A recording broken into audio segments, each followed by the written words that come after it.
Hi, my name is Emma. I'm an occupational therapy assistant student at Fox College, and I'm here today to show you a really cool craft that we can use in OT for people of all ages.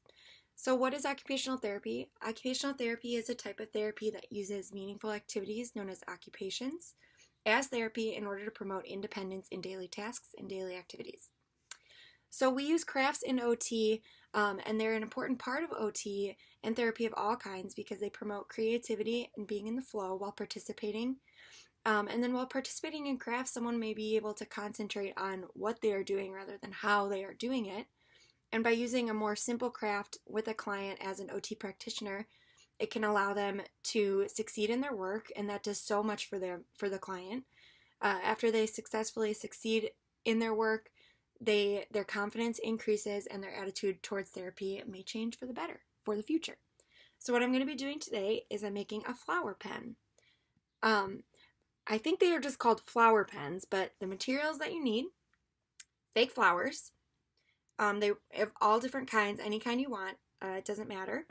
And then usually they come in a bouquet, but for the purposes of the craft, I already cut the flower off. You need green floral tape, which you can find at the store at Hobby Lobby, scissors, and a pen of any color. So the cost of this particular craft that I'm doing, the green floral tape, is around $2 at Hobby Lobby. A pack of Bic pens is around $1.50 at Target. The fake flowers are around $5 to $8 depending on the bouquet that you get at Hobby Lobby. The scissors you can get at Walmart for $2, and that should be it. So the total price of the craft usually ranges from $10.50 to $13.50. So here are the steps of the activity. First, you're going to open up the roll out of the bag of the green tape, which I've already done. You're going to take the scissors and cut the flower off of the bouquet, which might be a little difficult, so just for the purposes of this activity, I've already had them prepared because a lot of them are wires. And then you're going to take the cap off of the pen because you won't need it after you finish the craft. And I usually just test the pen out to see if it works. This one works. And then you're going to begin by taking the tape and taking the little plastic thing off of the tape. And I already have one open here. So you're going to start by unrolling the tape and putting it on the end of the pen. I start this way, facing me, and then I just hold it with my finger and roll it up. And you're just going to start by doing this and just kind of roll. You can see I'm rolling the tape onto the pen. And you go all the way up.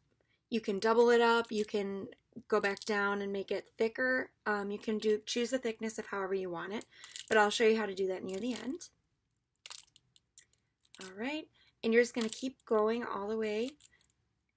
And then remember how far you cut the flower. So you're going to put that on there and you're going to see, oh, okay, I have a little bit more space. So I'm going to keep rolling the tape until it reaches the length of the flower. So this craft requires 2 hands or even some help because this part is the challenging part. You hold the flower on there and then you wrap the tape around it so it's stuck on there, and then it becomes easier. So I like to flip it and then just keep rolling it. So you go over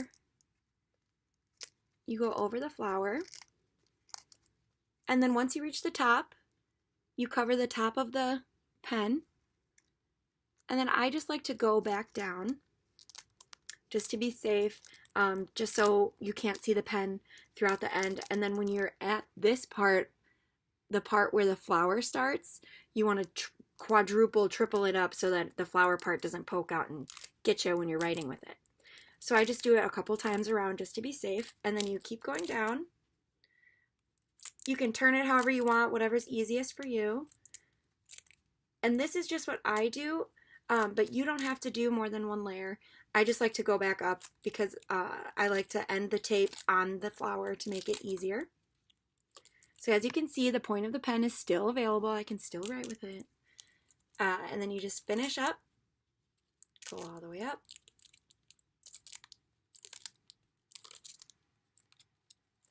And I'm at the top, and the floral tape is so easy to tear. All you do is just rip it. And what you want to do is you want to find the edge where you finish the tape, and you want to push it down because it's sticky, so it sticks to itself. And now you have a pen that can write.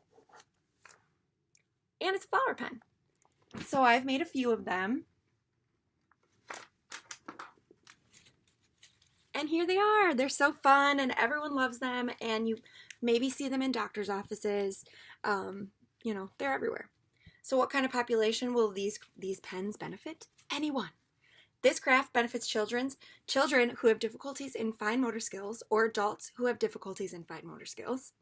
It also benefits anyone who is cognitively delayed because there's so little instructions and they can succeed and feel good about themselves and confident in their skills. This can also help someone who has difficulty with grip because you need a lot of fine motor and grip strength, and it can allow a thicker base for pens while writing, and it's super fun to make. So you can make the base as thick as you want, so someone who has a little bit harder time gripping pencils and writing, you can make them as thick as they need. So for the purposes of the craft, I only made them, you know, a little bit thicker, but you can make them as thick as you want. Just go around as many times. The roll is huge and it lasts forever.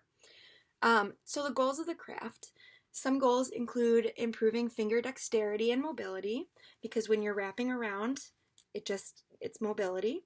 So you have to have a lot of flexion and extension of your fingers, balance, improve fine motor skills, improve bilateral digit flexion and extension because you're using both hands. And then it also works on hand-eye coordination because you want to hold the flower in place when you're wrapping it around. And the best thing that you wouldn't think it would help with is posture.